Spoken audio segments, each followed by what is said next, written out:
Hello guys, अस्सलाम वालेकुम। आज यहाँ पर हम मालूम करने वाले हैं क्वेश्चन नंबर 11।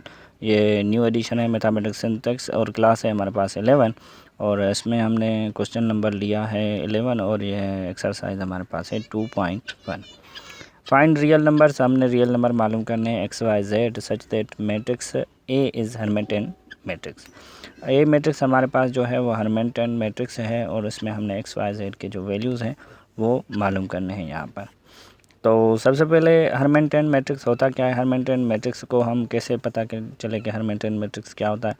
हर्मिटियन मैट्रिक्स उसको कहते हैं कि ए कि अगर कोई भी जो भी हमें मैट्रिक्स गिवन है, ए है, बी है, कोई भी मैट्रिक्स अगर हमें गिवन है, हर्मिटियन मैट्रिक्स उसको कहेंगे हम कि अगर ए मैट्रिक्स जो भी हमारे पास ए मैट्रिक्स है उसकी हम अगर कॉन्जुगेट करें फिर ट्रांसपोज करें, ट्रांसपोज और ए मैट्रिक्स दोनों का आंसर जो है वो हमारे पास सेम आए तो उसको हम हर्मिटियन मैट्रिक्स कहेंगे। ठीक है, ये गिवन कंडीशन है हमारे पास।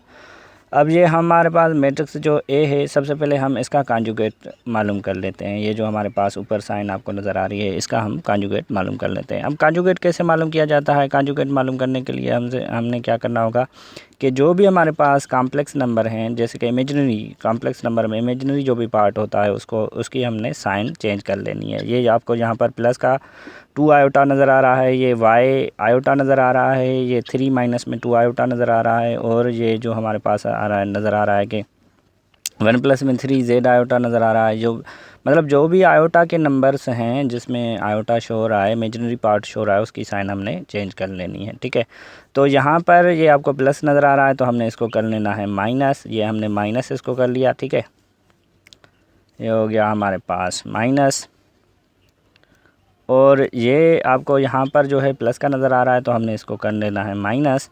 और ये आपको यहाँ पर माइनस का नज़र आ रहा है तो हमने इसको कर लेना है प्लस और ये 0 छोड़ देना है। ये हमारे पास प्लस का नज़र आ रहा है तो हमने इसको कर लेना है माइनस और ये हमारे पास यहाँ पर प्लस का है तो हमने इसको कर लेना है माइनस। ठीक है, और ये हमारे पास माइनस का यहाँ पर नज़र आ रहा है तो हमने इसको कर लेना है माइनस और इसको तो वैसे इसमें कोई इमेजिनरी नंबर नहीं है तो हमने इसको ऐसे ही छोड़ देना है। उसके बाद में अब हमने क्या करना है, कॉन्जुगेट करने के बाद में अब हमने इसका ट्रांसपोज करना है। कॉन्जुगेट यहाँ पर हमने कर लिया है, ट्रांसपोज करना है। ट्रांसपोज कैसे किया जाता है कि रो जो है हमारे पास जो भी रो है, जो भी मैट्रिक्स है उसकी रो जो है उसको हमने कॉलम में चेंज कर लेना है। तो हमारे पास ये रो है, इसको हमने यहाँ पर कॉलम में चेंज करके रखा हुआ है जैसे टाइम आपका ज़्यादा कंज्यूम ना हो। ठीक है, तो यहाँ पर दूसरी रो है हमारे पास, ये है 3 प्लस में 2 आयोटा 0 और 1 माइनस में z आयोटा। तो ये इसको भी हमने क्या किया है, यहाँ पर ये आपको रो नज़र आ रही है, इस रो को हमने यहाँ पर दूसरी मैट्रिक्स में जो है कॉलम में तब्दील कर दिया है।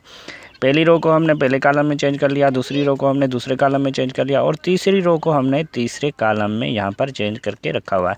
ये हो गया हमारे पास, ये हमने मालूम कर लेनी है। अब दोनों हर्मिटियन मैट्रिक्स के मुताबिक, गिवन कंडीशन के मुताबिक, ये ए मैट्रिक्स और इसका जो भी ट्रांसपोज और कॉन्जुगेट हमने किया हुआ है यहाँ पर, ये दोनों आपस में क्या है, गिवन कंडीशन के मुताबिक आपस में इक्वल है। जैसे कि हमें now put in given condition में हम दोनों जो है ये यहाँ पर पुट करेंगे। उसके बाद में हमने एक्स वाई जेड की जो है वैल्यू मालूम करनी है। गिवन कंडीशन के मुताबिक ये जो हमारे पास हर्मिटियन मैट्रिक्स की कंडीशन होती है कि ए हमारी इक्वल होनी चाहिए, ए का जो कॉन्जुगेट करें उसका फिर ट्रांसपोज करें तो ये दोनों आपस में इक्वल होना चाहिए। उस कंडीशन के मुताबिक हमने यहाँ पर ये मैट्रिक्स दोनों पुट करके रखी हुई हैं, इसका ट्रांसपोज वगैरह हमने करके यहाँ पर रखा हुआ है। तो अब मैट्रिक्स की मतलब जो प्रॉपर्टीज़ होती हैं कि पहला नंबर पहले नंबर के इक्वल हो जाता है। यहाँ पर तो एक्स नहीं है, यहाँ पर भी एक्स नहीं है तो हमने इसको छोड़ देना है। अब यहाँ पर एक्स प्लस में 2 आयोटा है, यहाँ पर क्या है एक्स 3 प्लस में 2 आयोटा। अब यहाँ से हमने x की और y की वैल्यू जो है वो 1 बाय 1 मालूम करनी है। ठीक है, तो कैसे करते हैं कि दिखाई भी दे रहा है कि यहाँ पर x की वैल्यू हमारे पास 3 होनी चाहिए क्योंकि यहाँ पर 2 प्लस में अगर दोनों मैट्रिक्स आपस में इक्वल हैं तो यहाँ पर x की वैल्यू जो है वो 3 होनी चाहिए। लेकिन फिर भी हम सिंप्लीफाई कर लेते हैं कि यहाँ पर कैसे करेंगे। तो हम इसमें क्या कर लेते हैं कि x और प्लस में 2 आयोटा है हमारे पास, इक्वल में हम इसको कर लेते हैं 3 प्लस में 2 आयोटा। अब जब हम इसको सिंप्लीफाई करेंगे तो x इक्वल हमारे पास ये 2 आयोटा यहाँ पर प्लस का है, इस साइड में आ जाएगा तो माइनस का हो जाएगा। तो हमारे पास हो जाएगा 3 प्लस में 2 आयोटा हम लिखेंगे और ये 2 आयोटा इस साइड में आ जाएगा तो माइनस का हो जाएगा। तो हम इसको माइनस कर लेते हैं। अब ये इससे कैंसिल हो जाएगा तो हम इसको कैंसिल कर लेते हैं। 2 आयोटा ये माइनस का और ये प्लस का है। तो हमारे पास जो x की वैल्यू आ जाएगी वो x की वैल्यू आ जाएगी हमारे पास 3। ठीक है, x की वैल्यू आ चुकी है। अब हमने y की वैल्यू मालूम कर लेनी है। तो देखा जाए तो यहाँ पर प्लस जो है y की वैल्यू हमारे पास क्या होनी चाहिए, -1 मुझे दिखाई दे रहा है कि -1 y की वैल्यू आ जाएगी। तो वैसे भी हम अकॉर्डिंग टू मैट्रिसेस की प्रॉपर्टी के y जो है वो इक्वल हो जाएगा -y आयोटा के। तो हम यहाँ पर कर लेते हैं कि y आयोटा इक्वल है हमारे पास -y आयोटा के।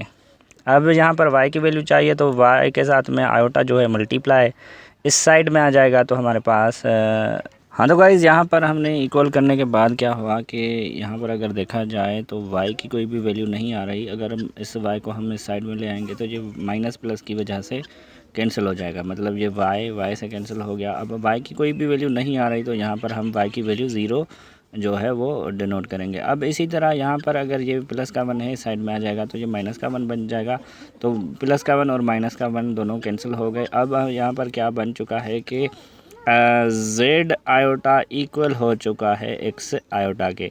आयोटा यहाँ पर डिवाइड मल्टीप्लाई इस साइड में आ जाएगा तो डिवाइड हो जाएगा, तो आयोटा से आयोटा भी कैंसिल हो चुका है। ठीक है, अब क्या है कि x हमारा या फिर y या फिर हमारा z जो है वो इक्वल बन चुका है। z अब हमारा किसके इक्वल बन चुका है, z हमारा इक्वल बन चुका है x के।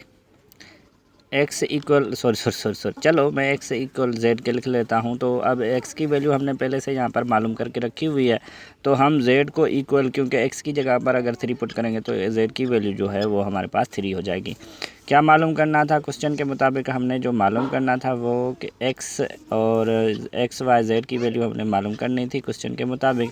तो यहाँ पर x y z की, अब x की वैल्यू हमारे पास 3 आ चुकी है, y की वैल्यू हमारे पास 0 आ चुकी है और z की वैल्यू भी हमारे पास 3 आ चुकी है। ये हमारा हो गया यहाँ से आंसर। x की वैल्यू हमारे पास 3 हो गई, y की वैल्यू हमारे पास 0 और z की वैल्यू हमारे पास जो है 3 हो गई। ठीक है, ये हो गया हमारा आंसर। तो हम तस्दीक के लिए आंसर भी यहाँ से चेक कर ले। तो हमारे पास आंसर जो आ चुका है वो है कहाँ है 2.11 क्वेश्चन है। तो x की वैल्यू हमारे पास 3 है, y की वैल्यू हमारे पास 0 है और z की वैल्यू हमारे पास 3 है। इतना ही गाइस आज के लिए। Thank you. मेरा चैनल सब्सक्राइब कीजिए, दोस्तों के साथ में शेयर कीजिए।